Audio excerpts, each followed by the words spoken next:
श्री शिवाय नमस्तुभ्यम। हर हर महादेव। उत्तर प्रदेश के मैनपुरी के वनखंडेश्वर धाम खरपरी में गुरुजी पंडित प्रदीप मिश्रा जी के द्वारा तप शिव महापुराण कथा के 28 जुलाई की कथा मतलब 7वें दिन की कथा आज पूर्ण हो चुकी है। आज की कथा में गुरुजी ने कहा, भगवान परशुराम ने कावड़ उठाई है, विष्णु जी ने कावड़ उठाई है, गणेश जी ने कावड़ उठाई है, कार्तिक जी ने कावड़ उठाई है, साथ ही कृष्ण भगवान ने भी कावड़ उठाई है, राम जी ने भी कावड़ उठाई है और हनुमंत जी ने भी कावड़ उठाई है। कावड़ उठाने के लिए जो बांस बांधा जाता है उसका महत्व क्या है और 2 कलश का महत्व और कावड़ ले जाने वाले के घर में क्या करना चाहिए जिससे उसके घर में रख देने से घर में धन संपदा की कमी ना आए। ऐसा नहीं कि कावड़ उठाए और चले गए, बल्कि जल चढ़ाने के बाद वो घर पर छोड़ी गई चीज पर प्राप्त किए हुए जल का थोड़ा सा भाग अर्पित करके धन संपदा की कभी कमी नहीं होती। ये सभी जानकारी आपको गुरु जी की जो अगली कथा है कावड़ शिव महापुराण कथा में प्राप्त होने वाली है, जो कि 1 अगस्त तिलड़ा नेवड़ा में रायपुर छत्तीसगढ़ में होने वाली है, जिसका समय दोपहर में 2 बजे से 5 बजे तक रहेगा। आप आस्था चैनल यूट्यूब के माध्यम से देख सकते हैं। इस वीडियो के अंत में आपको 29 जुलाई सावन अधिक मास के शनिवार के दिन 3 दीपक वाला एक विशेष उपाय करना है, जो कि कर्जा मुक्ति, धन प्राप्ति और जीवन सुख समृद्धि के लिए किया जाता है, जिसकी भी जानकारी गुरुजी ने अपनी पिछली शिव महापुराण कथाओं में दी थी। साथ ही 29 जुलाई सावन अधिक मास का विशेष दान जो गुरुजी ने बताया है उसकी जानकारी भी आपको इसी वीडियो के माध्यम से प्राप्त होने वाली है। आज की कथा में गुरुजी ने जो उपाय पत्र उपयोगी जानकारियाँ दी हैं सभी की जानकारी आपको इसी वीडियो के माध्यम से देंगे। किसी कारणवश यदि आपने आज की कथा नहीं सुनी है, पूरी कथा का रसद आपको इस छोटे से वीडियो से प्राप्त हो जाएगा। पिछले वीडियो में हमने आपसे एक प्रश्न किया था, बट या बड़ के वृक्ष के नीचे कौन से महादेव का स्मरण किया जाता है? तो सही उत्तर है सी वटकेश्वर महादेव। और आज का प्रश्न इस प्रकार है, कार्तिक जी की पत्नी कौन है? ए देवसेना, बी बहुरी, सी सुगंधा, डी काकुल। इस प्रश्न का उत्तर कमेंट के जरिए हमें भेज सकते हैं और हम इस प्रश्न का उत्तर कल के वीडियो में आपको बताएंगे। तो बढ़ते हैं आज की कथा की पहली जानकारी की ओर। जिस प्रकार दीप जलता है और उसे बाहर की हवा ना लगे तो उसके ऊपर हंडी रख दी जाती है, दिए को किसी चीज से ढका जाता है, उसी तरह इस मनुष्य को जो जलते हुए दीप के समान है और वो बुझे ना, मार्ग ना भटके, इसके लिए उसे भगवान के मंदिर जाना चाहिए, भजन कीर्तन करना चाहिए, धार्मिक पुराणों का स्मरण करना चाहिए। बढ़ते हैं आज की कथा की दूसरी जानकारी की ओर। गुरुजी ने कहा, कई लोग कहते हैं कि खाली हाथ आया था खाली हाथ जाएगा, इस संसार सागर से कुछ नहीं ले जा सकता, बल्कि ऐसा नहीं है, क्योंकि शिव महापुराण कहती है कि इस जीवन में आपने जो अच्छे कार्य किए हैं, अच्छे पुण्य के कार्य किए हैं, वो तो तुम्हारे साथ तुम्हारे मरने के बाद भी जरूर जाते हैं। बढ़ते हैं आज की कथा की तीसरी जानकारी की ओर। ब्रजेश यादव जी मैनपुरी से पत्र लेकर आए। मैंने पहले आर्मी में नौकरी की और फिर मैं सेवानिवृत्ति होकर घर आ गया, पर मन में बहुत निराशा रहती थी कि इतनी जल्दी सेवानिवृत्ति हो गई। फिर मेरी पत्नी पशुपतिनाथ व्रत करना शुरू की और फिर हमने सीहोर जाने का भी मन बना लिया, रिजर्वेशन करवा लिया और इतने में कॉल लेटर आ गया और मेरी पत्नी सीहोर जाकर रुद्राक्ष लेकर आई और कंकर रूप शंकर को लेकर आई और लगातार 21 दिनों तक पूजन की और बाबा की कृपा से मेरी फिर से सरकारी नौकरी लग गई है। उसी का आभार व्यक्त करने कथा पंडाल में आया हूँ। बढ़ते हैं आज की कथा की चौथी जानकारी की ओर। गुरुजी ने बताया, आप दुनिया का रुद्राक्ष लेकर आओ और उसे पानी में डालकर रखोगे तो आप देखोगे वो गलने लगेगा, सड़ने लगेगा, बेकार हो जाएगा। पर सीहोर कुबरेश्वर धाम से मिला रुद्राक्ष जो रोज जल में डुबोकर जल शिवलिंग पर चढ़ाओगे तो भी आप देखोगे वो रुद्राक्ष वैसा का वैसा ही है। उसकी सुगंध में, उसके आनंद में कोई अंतर नहीं आएगा, क्योंकि वो कंकर रूपी शंकर की धरा कुबरेश्वर धाम का है। बहुत अद्भुत है। कुबरेश्वर धाम की धरा अगर कोई आता है तो उसे 3 माह के अंदर भोलेनाथ वापस बुला लेते हैं। कहते हैं आज की कथा की 5वीं जानकारी की ओर। गुरुजी ने बताया, आप किसी को सोने का सिंहासन दान कर दो या किसी के भजन का कुछ दान करने से ज़्यादा पुण्य आपको शंकर भगवान के ऊपर शिवलिंग पर एक बेलपत्र अर्पित कर देने से प्राप्त हो जाता है। बेलपत्र का इतना महत्व है।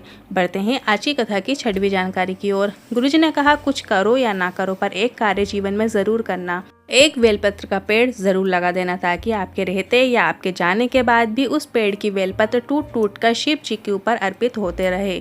बढ़ते हैं आज की कथा की 7वीं जानकारी की ओर। गुरुजी ने कहा, अगर बेलपत्री भी नहीं मिल रही है और आप शिवालय पहुंच गए हो तो आप शिवलिंग पर चढ़ी हुई बेलपत्र को धोकर वापस शिवलिंग पर अर्पित कर सकते हैं, वो भी शिव स्वीकार करते हैं। बढ़ते हैं आज की कथा की 8वीं जानकारी की ओर। गुरुजी ने कहा, आप अगर शिवालय जा रहे हैं और ना बेलपत्र है, ना कलश है, ना फूल है, ना कुछ है, तो आपको मंदिर की साफ सफाई का कार्य करना शुरू करना है और अगर आपका पशुपतिनाथ व्रत नहीं है तो आपको वहाँ पर जो प्रसाद रखकर जा रहा है उसे उठाकर प्रसाद रूप में वितरण कर देना है। निर्वाल्य उठाकर साइड में रख देना है। दीपक ठंडे जो हो जाएं उन्हें भी आपको साइड में रख देना है। ऐसा करने से भी आपको महादेव की विशेष कृपा प्राप्त होती है। आज की कथा की 9वीं जानकारी की ओर। कल गुरुजी ने मौली वाला एक उपाय बताया था जिसका जिक्र नहीं किया, पर कुछ कमेंट्स आई थी जिसमें हमने पूछा था कि पति पत्नी की बात तलाक तक पहुंच रही हो, मौली वाला उपाय कौन सा उपाय करना चाहिए और कब करना चाहिए। तो जिस घर में पति पत्नी के आपस में ना बनती हो, जरा जरा में झगड़े हो जाते हों या बात तलाक तक पहुंच रही हो, तो पति पत्नी में से कोई भी ये उपाय किसी भी सोमवार या प्रदोष या मासिक शिवरात्रि में कर सकता है। आपको एक मौली लेना है और उसे तुमरुका जी का स्मरण करते हुए एक नारियल में लपेट लेना है। इसके बाद उस नारियल को अपने घर के सभी जगहों पे घुमा लेना है और इसके बाद इस नारियल को ले जाकर भोलेनाथ के शिवलिंग के पास नीचे अर्पित कर देना है। मतलब उनके सामने अर्पित करना है, आपको जलाधारी में नहीं रखना है। अर्पित करते समय आपको तुमरुका जी का नाम स्मरण करना है। इसके बाद हाथ जोड़कर श्री शिवाय नमस्तुभ्यम बोलते हुए अपने दिल की बात महादेव से बोल दीजिए और एक बार और श्री शिवाय नमस्तुभ्यम बोल देना है। बस आपको इतना ही करना है। और अगर शिव जी ने चाहा तो अगर बात भी बंद हो गई है तो बात होना शुरू हो जाती है और संबंधों में मधुरता ज़रूर बनना शुरू हो जाती है। साथ ही आपको रोज़ जब आप शिवलिंग पर जल चढ़ाएं तो आशुतोष महादेव का नाम स्मरण ज़रूर कीजिएगा।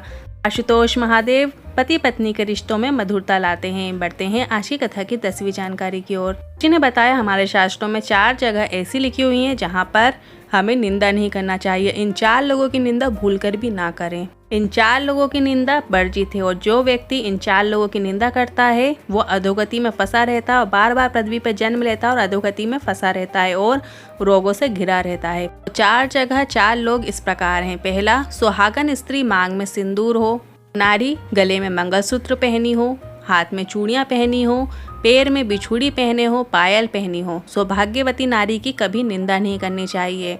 दूसरा है गर्भवती नारी जिसका पेट बड़ा है, छोटा है, हॉस्पिटल जा रही है, कहीं रोड से निकल के जा रही है, उसे देखकर कभी हंसना मत, कभी निंदा मत करना। तीसरा, रोगीला व्यक्ति जो आंख से अंधा है, जो समझ नहीं पाता है, जिसका दिमाग कमजोर है, की निंदा भी कभी भूलकर भी मत करना। चौथा है संत, साधु, ब्राह्मण जन, गुरुजन या फिर आपके आसपास का कोई व्यक्ति जो भगवान की भक्ति में डूबा रहता है, शिव भक्ति में डूबा हुआ है, शंकर के ऊपर एक लोटा जल चढ़ा रहा है, उसकी निंदा भी भूलकर भी नहीं करना चाहिए। बढ़ते हैं अगली 11वीं जानकारी की ओर। कल है 29 जुलाई, दिन है शनिवार का, सावन अधिक मास का विशेष दिन है और इस दिन किया जाने वाला एक विशेष प्रकार का दान है जो कि गुरुजी ने एक लिस्ट निकाली थी, उसमें बताया था दिन के हिसाब से दान करने का। तो कल के दिन आपको मतलब 29 जुलाई सावन अधिक मास के दिन आपको 33 कमलगट्टे दान करना है। आप ये 33 कमलगट्टे किसी शिव भक्त को भी दे सकते हैं, किसी ब्राह्मण जन को दे सकते हैं, गुरुजन को दे सकते हैं। बस आपको सिर्फ 33 कमलगट्टे ही दान करना है। बढ़ते हैं आज की कथा की 12वीं जानकारी की ओर। 29 जुलाई सावन अधिक मास का शनिवार है और इस दिन किया जाने वाला एक विशेष उपाय लेकर आए हैं। गुरुजी ने अपनी पिछली कथाओं में इस उपाय को बताया था। शनिवार के दिन आपको कर्जा मुक्ति, धन प्राप्ति और जीवन में सुख समृद्धि बढ़ाने के लिए ये उपाय करना होता है। 3 जगह शाम के समय, प्रदोष काल के समय आपको दीपक लगाना होता है, प्रज्वलित करना होता है। 3 दीपक बनाना है। तीनों दीपक आपको घी के बनाना है, गोल बाती का बनाना है। पहला दिया आपको वट वृक्ष के नीचे प्रज्वलित करना है। शाम के समय आपको ये उपाय करना है। शाम के समय, प्रदोष काल के समय वट के वृक्ष के नीचे आपको कर्जा मुक्ति के लिए गोल बाती का दीपक प्रज्वलित करना है। साथ ही एक लौंग आपको चढ़ाना है, अर्पित करना है। लौंग आप चाहो तो दीपक में भी डाल सकते हैं या साइड में भी अर्पित कर सकते हैं। दूसरा दिया आपको पीपल के वृक्ष के नीचे लक्ष्मी नारायण का स्मरण करते हुए गोल बाती का दीपक प्रज्वलित करना। प्रज्वलित करते समय आपको लक्ष्मी नारायण का भी स्मरण करना है। चाहो तो आप श्री शिवाय नमस्तुभ्यम का भी स्मरण कर सकते हैं। धन संपदा वृद्धि के लिए शनिवार के दिन पीपल के वृक्ष के नीचे दीपक प्रज्वलित किया जाता है। और जो तीसरा दिया है, घर में सुख समृद्धि लाने के लिए आपको शिव मंदिर की जो देहरी होती है, अब वहाँ पर भी लंबी बाती का दीपक प्रज्वलित कर सकते हैं या गोल बाती का भी दीपक प्रज्वलित कर सकते हैं। या शिवालय के अंदर शिव जी के सामने भी आप गोल या लंबी बाती दोनों में से किसी भी बाती का आप प्रयोग कर सकते हैं। ये जीवन में सुख समृद्धि लाता है। ये सारे दिए आपको, तीनों दिए मतलब शाम के समय, प्रदोष काल के समय प्रज्वलित करना है। इस बात का आपको ध्यान रखना है। चाहो तो तीनों दीपक आटे के बना सकते हैं या आप मिट्टी के दीपक का भी प्रयोग कर सकते हैं। आज की कथा में जो हमने उपाय बताए हैं, इन उपायों से लेकर यदि मन में कोई सवाल है, क्वेश्चन है, तो आप कमेंट बॉक्स के जरिए पूछ सकते हैं। वीडियो थोड़ा भी उपयोगी लगा हो तो वीडियो को लाइक करके कमेंट बॉक्स में हर हर महादेव ज़रूर टाइप कीजिएगा। श्री शिवाय नमस्तुभ्यम। हर हर महादेव।